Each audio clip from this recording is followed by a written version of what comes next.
ایک ریکارڈ کی پریپریشن پہ لگ جاتے ہیں. صحیح. اچھا ذیشان، اگر بات کی جائے ٹریننگ کے حوالے سے، اوبویسلی اس میں بہت زیادہ محنت ریکوائرڈ ہوتی ہے، بہت زیادہ ٹریننگ ریکوائرڈ ہوتی ہے. کچھ چیلنجز، کچھ مشکلات کا بھی سامنا کرنا پڑا ہوگا اس سارے ریکارڈ کو بنانے کی تیاری میں؟ بالکل، اس میں بہت سے مشکلات سامنے آ جاتی ہے، کیونکہ ایک تو ڈائٹ کا مسئلہ بھی ہوتا ہے، ڈائٹ کا، اور ٹریننگ میں مطلب بہت سے مشکلات ہوتی ہیں، انجری کا بھی پرابلم فیس ہونے پڑتے ہیں. تو اس وجہ سے مطلب ایک ریکارڈ اگر آپ ورلڈ ریکارڈ اٹیمپٹ کر رہے ہو تو اس کے لیے آپ کو کافی محنت کرنی پڑتی ہے، کافی مشقت کرنی پڑتی ہے، کیونکہ اس میں انجریز آ جاتی ہیں، اس میں بہت سے مشکلات آ جاتے ہیں. اچھا، تو ایم ایچ او رینکنگ میں آپ کا اس وقت ایشیا میں نمبر 1 پہ آپ ہیں، تو ذرا بتائیے گا، ساؤتھ ایشیا میں آپ لیول ٹاپ پہ ہیں، تو ذرا بتائیے گا کہ آپ نے مزید کیا کیا ایم ایچ او میں، لائک آپ نے ایم ایم اے کی فائٹس بھی کھیلی ہیں یا مختلف ریکارڈز ہی بنائے ہیں صرف؟ ساؤتھ ایشیا میں میرا فرسٹ رینک ہے، تو مطلب اس کے لیے میں نے بہت سی فائٹیں کی ہیں، تقریباً 15 سے زیادہ میں نے فائٹیں کی ہیں ایم ایچ او لیول پہ، نیشنل اور انٹرنیشنل لیول پہ. تو اس وجہ سے میرا رینک فرسٹ پہ آیا ہوا ہے. انشاءاللہ آگے بھی میرا بھی ورلڈ لیول پہ میرا پلان ہے کہ ورلڈ لیول پہ میں اپنا ایک مقام بنا لوں، ورلڈ لیول پہ فرسٹ رینک پہ آنے کا انشاءاللہ میرا پلان ہے، یو ایف سی چیمپئن بننے کا. تو مجھے یہ بتائیں کہ ایم ایچ او سے پروفیشنل میں بھی آنے کا پلان ہے یا صرف اور صرف ایم ایچ او میں؟ انشاءاللہ میرا پلان، میرا گول پروفیشنل لیول پہ ورلڈ چیمپئن بننا ہے. یہ تو بھی شروعات ہے ہماری، انشاءاللہ سٹیپ بائی سٹیپ آگے جا کے ہم نے میرا جو گول ہے وہ U F C world champion ہے انشاءاللہ. اچھا ذیشان، جب بھی ہم تیاری کر رہے ہوتے ہیں کسی چیز کی اور اتنا ٹائم دے رہے ہوتے ہیں، جس طرح آپ نے کہا کہ مارننگ میں بھی پریکٹس ہوتی ہے، ایوننگ میں بھی پریکٹس ہوتی ہے، تو جاب اس کے ساتھ نہیں چل سکتی، آپ کو پورا وقت اس کو دینا پڑتا ہے. پھر آپ نے انجریز کے حوالے سے بات کی، انجریز ہوتی ہیں تو پھر ہیلتھ کے حوالے سے بھی بڑی اسپیشل کیئر ہوتی ہے، اس کے بھی اخراجات الگ ہوتے ہیں، تو اس کو کس طرح مینیج کیا آپ نے؟ یہ تو گھر والوں کی سپورٹ سے، ہماری کوچ جو ہمارے کوچ ہیں اس کی سپورٹ سے سب کچھ ممکن ہوا ہے، کیونکہ اسپانسرز کا ایشو آ جاتا ہے ٹریننگ کے دوران، کیونکہ اگر آپ کے پاس اچھا اسپانسر، اچھی ڈائٹ وغیرہ، اچھے ٹریننگ کیمپ آپ کا نہ ہو تو آپ اچھے گولز اچیو کرنا آپ کے لیے بہت مشکل ہو جاتا ہے، کیونکہ آپ کی وہ پریپریشن اس طرح پھر نہیں ہوتی، مینٹلی اور فزیکلی پریپریشن نہیں ہوتی. اس کے لیے مطلب اگر اچھا اسپانسر آپ کے پاس ہو تو آپ اور بھی اچھا کر سکتے ہو. تو فی الحال ہمیں مطلب سپورٹ ہمارے کوچز، ہماری اکیڈمیز کی طرف سے سپورٹ مل رہا ہے. پھر بھی آپ لوگوں کی ہمت ہے، آپ لوگ اس کو جاری و ساری رکھے ہوئے ہیں. مجھے ذرا اپنے کلب کے بارے میں بتائیے، کیونکہ بہت سارے آپ کے دیگر فیلوز بھی ہمارے اسی پروگرام میں شرکت کر چکے ہیں جنہوں نے مختلف ریکارڈز بنائے ہیں.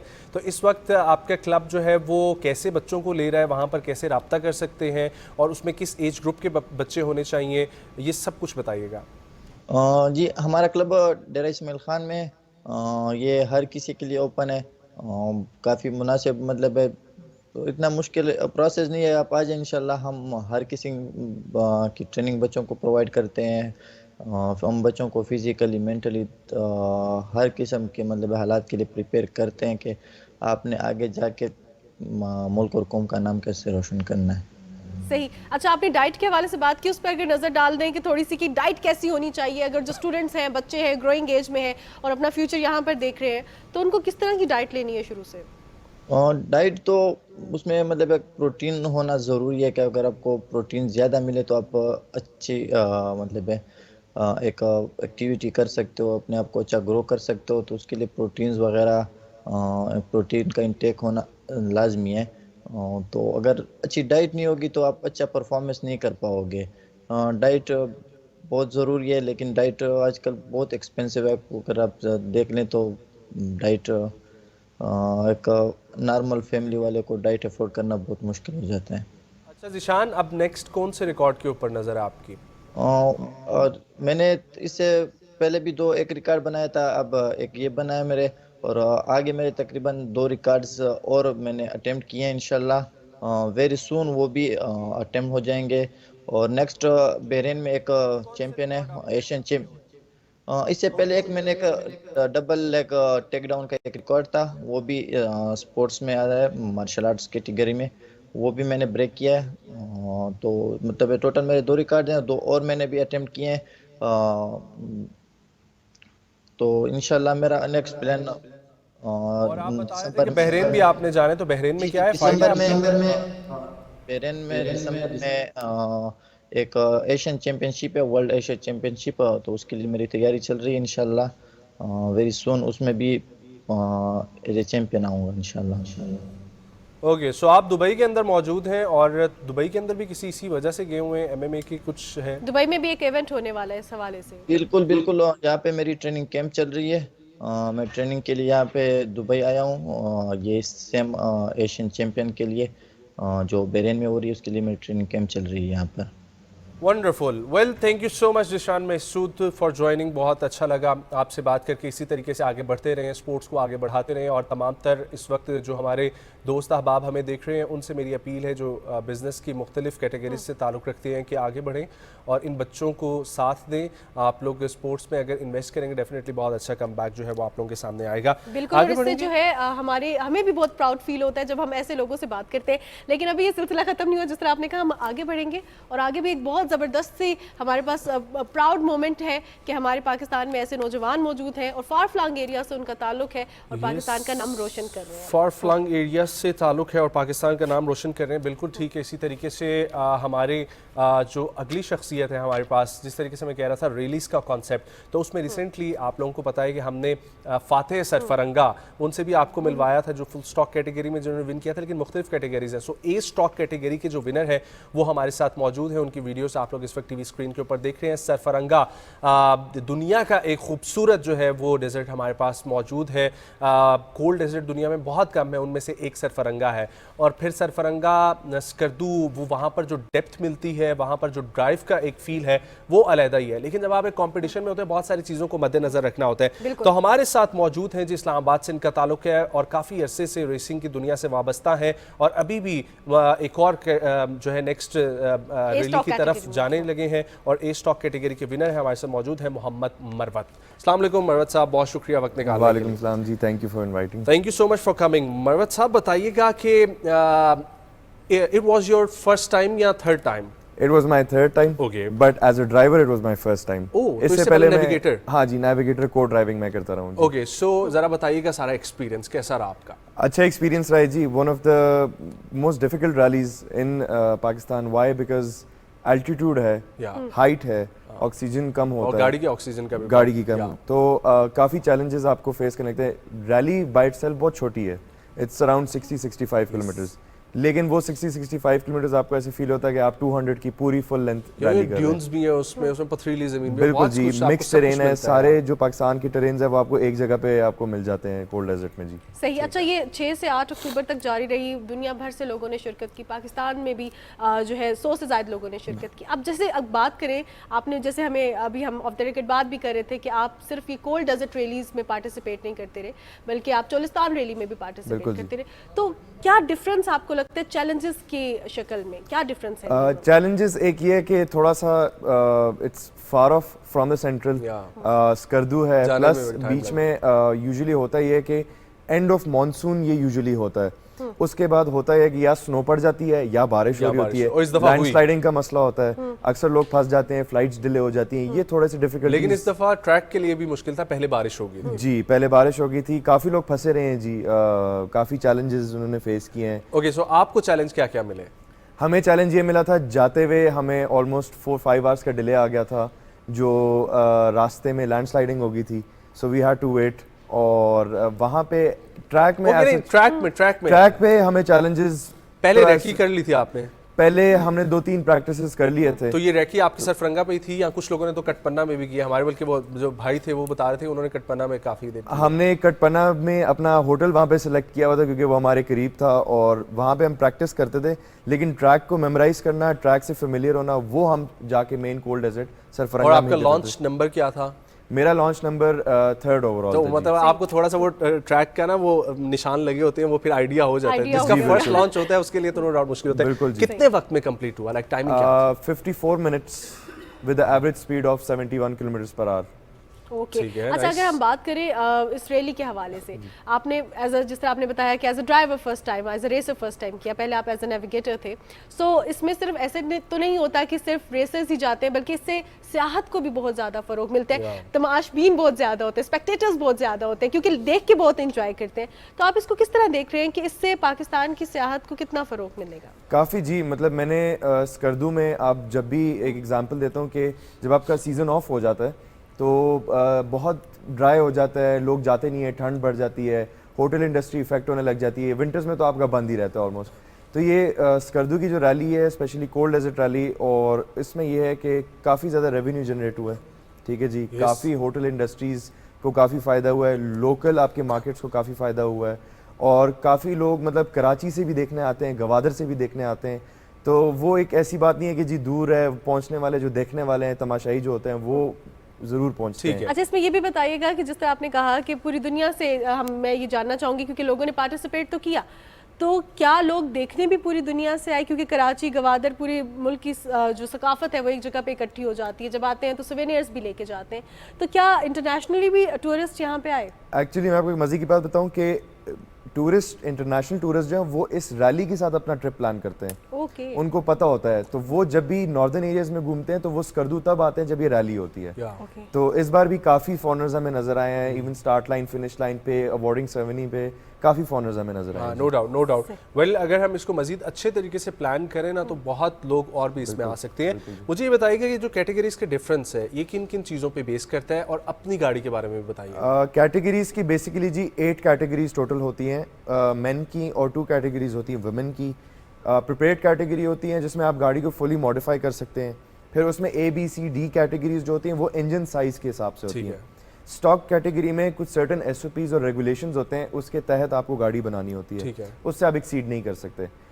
میری جو گاڑی ہے وہ ٹویوٹا ٹکوما ہے, it's American truck and left hand drive ہے. تھوڑا سا وہ بھی میرے لیے چیلنج ہے لیفٹ ہینڈ ڈرائیو کو فیملیئر ہونا, کیونکہ پاکستان میں رائٹ ہینڈ ڈرائیو چلتی ہے, but it is the most liked vehicle in our rally community.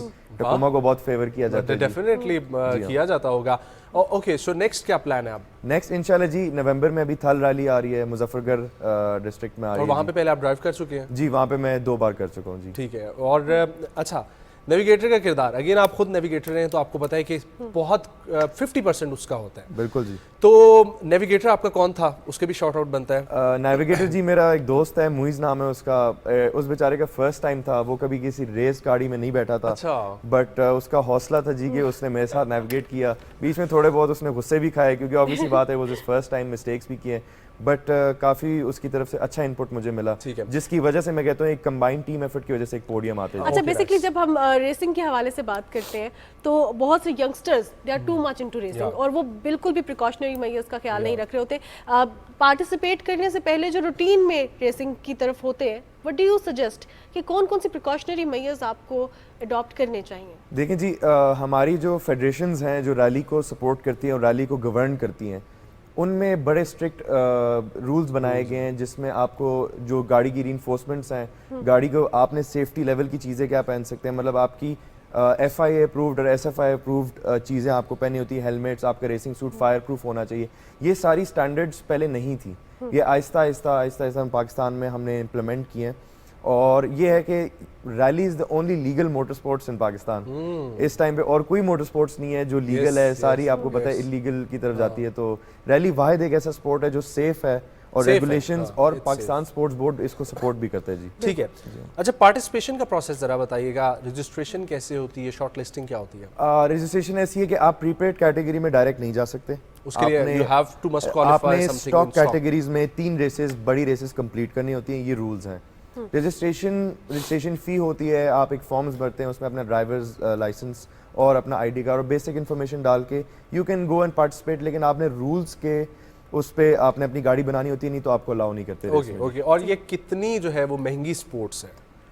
مہنگی میں تو کہہ سکتا ہوں پاکستان کی one of the most expensive sports, کیونکہ گاڑی ہے بائی اٹ سیلف, پہ گاڑی کے اوپر پریپریشن ہے, not only the car it self, آپ کی ٹیم آپ کے ساتھ جاتی ہے, آپ کی ٹریول کاسٹ ہوتے ہیں, بورڈنگ کاسٹ ہوتے ہیں, اور آپ 2 دن کے لیے جاتے نہیں ہیں, آپ آلموسٹ 1 ہفتہ 10 دن وہاں لگا کے آتے ہیں. Okay. So any thing specific جو آپ ہائی لائٹ کرنا چاہیں اس ریلی کی بہتری کے لیے؟ میں صرف یہ پہلے بھی میں کہہ چکا ہوں جی، اسپانسرشپ از ویری امپورٹنٹ. جتنی بھی انٹرنیشنل ریلیز ہیں آپ دیکھ لیں، انڈیویجول کوئی نہیں جاتا. سارے ایون اگر آپ سب سے بڑا دیکھ لیں جو F1 ریسنگ ہے، اس میں بھی ہر بندے کی اتنی بڑی اسپانسرشپ ہوتی ہے کہ وہ اس کو انڈیویجولی کچھ نہیں کر پاتا. تو اسپانسرشپس اگر پاکستان میں آگے آ سکتے ہیں تو یہ سپورٹ بہت، میں کہتا ہوں ایک انٹرنیشنل یہ ایونٹ بن سکتا ہے. صحیح. اچھا، یہ جو جن فیڈریشنز کے ساتھ اٹیچمنٹ ہوتی ہے، کیا یہ پریکٹس میں بھی ہیلپ آؤٹ کر رہے ہوتے ہیں، گائیڈز ہوتے ہیں آپ کے؟ فیڈریشنز میں بیسیکلی یوزلی آپ کے سینئرز ہوتے ہیں اور ہر صوبے کا ایک اپنا فیڈریشن ہے جی. ٹھیک ہے. وہ اس کے نیچے جو بھی میجر سٹیز آتی ہیں، جو بھی پارٹیسپینٹس ہوتے ہیں، وہ ان کو کانٹیکٹ کرتے ہیں. اس میں آپ کو گائیڈنس ملتی ہے، آپ کو رولز بتائے جاتے ہیں، اور اگر آپ کو کوئی پرابلمس فیس ہو رہے ہیں تو وہ فیڈریشنز جو ہیں وہ ایک فیڈرل کمیٹی میں وہ کر کے، جو کہ پاکستان سپورٹس بورڈ کے نیچے انکارپوریٹڈ ہے، وہ اس میں پھر اس کے رولز کو امپلیمنٹ کیا جاتا ہے یا اس میں چینجز لائے جاتے ہیں، وہ ایسے چلتا ہے جی. اوکے، سو میرا خیال ہے کہ آپ نے اور میں نے بچپن سے جو ہے وہ ایک نام سنا ہوگا ریلیز کے اندر، اور ہر کسی کی اس وقت میں تو انسپریشن وہ رہے ہیں، نادر مکسی کی میں بات کر رہا ہوں. سو ڈیفینیٹلی اب بھی بہت سارے ریسرچ سے آپ تو بلکہ زیادہ جانتے ہیں، تو آپ کی انسپریشن اس میں کون ہے؟ میری انسپریشن جی سب سے پہلے تو نو ڈاؤٹ نادر مکسی صاحب ہیں. بچپن سے ہم سنتے آ رہے ہیں ان کو جی، ہی از دا لیجنڈ. ہم نے تو کبھی ٹی وی پہ ہمیں پتہ بھی نہیں تھا ریلی ہوتی کیا، تب بھی نادر مکسی کا نام بالکل جی، بالکل جی. نادر مکسی صاحب ہیں. اس کے بعد کافی سینئر ڈرائیورز ہیں، لیکن میرے لیے جو میرے major inspiration that is my father. He is a rally driver and he is been doing it since 2009. And وہ سو یہ تو جینز میں پھر چیز میں جی، it runs in the blood. اور بس فادر کو جی انہی کے ساتھ دیکھ کے پہلے جاتے تھے، چھوٹے ہوتے تھے ان کو دیکھتے تھے، ساتھ ساتھ اب انہوں نے کہا جی اب آپ کی باری ہے، ہم بیٹھ گئے گھر اور اب آپ آگے اس کو جی کنٹینیو. اچھی بات ہے کہ یہ جو ہے نا ایک لیگیسی اس قسم کی کچھ چلنی چاہیے. No doubt Sultan family is doing wonderful. بالکل جی، وہ بہت اچھے اس طریقے سے کر رہے ہیں.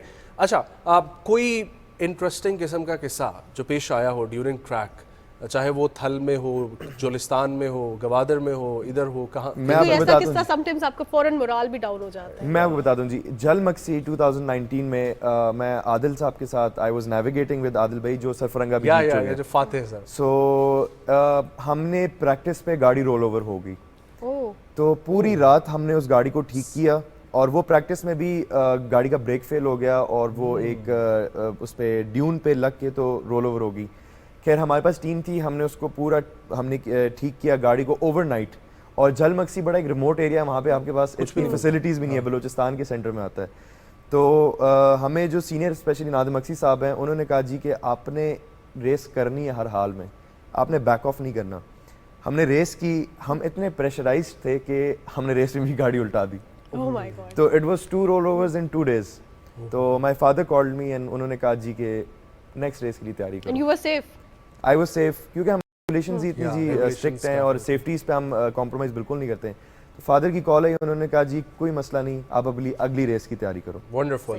لاسٹ میں آئی وانٹ یو کہ کوئی میسج آپ دینا چاہیں جو لوگ آنا چاہتے ہیں اس طرف، ان کی طرف، یا ویسے ہی اسپیکٹیٹرز کے لیے. جی میں ایک تو ینگ جنریشن کو میں کہنا چاہوں گا جو تھوڑے سے روڈ پہ آج کل ہو رہا ہے، اس کو آپ کنورٹ کریں ٹریکس میں، یا اس کو آپ ریلی میں لے کے آئیں، آپ اس کو لیگلی جو کہ چیز انجوائے کریں تاکہ آپ کو کوئی کل کو نہ ہو جی کہ میں کوئی چیز سیفر وے آپ کریں. اور یہ ہے کہ اسپانسرشپس کے لیے میری ایک ہوگی اپیل کہ آپ آئیں، اس اسپورٹس کو مزید بہتر کریں، کرکٹ جتنا فیمس کریں پاکستان میں. Definitely. Well thank you so much Muhammad Murbat, again congratulation, اور امید کرتے ہیں آپ کے آنے والے سفر بھی بہت اچھے اور بہت مثبت رہے. خواتین و حضرات، یہ تھا آج کا صبح پاکستان، اور میسج یہی ہے صبح پاکستان سے کہ ہر اسپورٹس کو جو ہے نا وہ بڑھاوا دینے کی ضرورت ہے، اسکول کالج ہر طرف پڑھانے کی بھی ضرورت ہے، اور تمام تر اسپانسرز پلیز آگے آئیں اور پاکستان کو آگے بڑھائیں، پاکستان کا نام روشن کریں. مجھے مانو کو صبح پاکستان کی ٹیم کو دیجیے اجازت. ملاقات ہوگی کل. بہت سارا خیال رکھیں. اللہ حافظ.